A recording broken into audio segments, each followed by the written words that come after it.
Unlimited lobsters, shrimp, crabs, squid, and steak? Hi mga ka-locals! Today samahan niyo ako and let's eat at roast steak and seafood. If you're watching my videos, nako, alam niyong na-share ko na to sa inyo before. Kaya naman today, tara! Samahan niyo ulit ako kasi meron pala silang bago.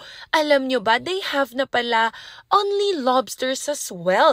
Tingnan niyo naman tong lobsters nila. Grabe ha! Nagulat ako kasi ang laki niya talaga.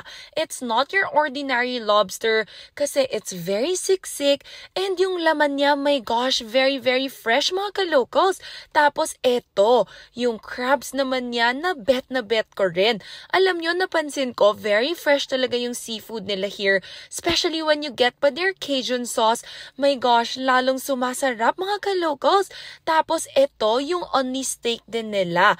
Alam nyo ba, I wasn't expecting much from their steak kasi nga only siya. But my gosh mga ka-locals, sobrang mali pala ako kasi ang tender and soft ng steak niya. Tapos they also have din pala this steak sandwich but it's not part of the only kasi meron din silang mga per order na meal. Pause nyo na lang to see the rates. Tapos eto, alam nyo ba, meron na pala silang air condition and private room na perfect for events.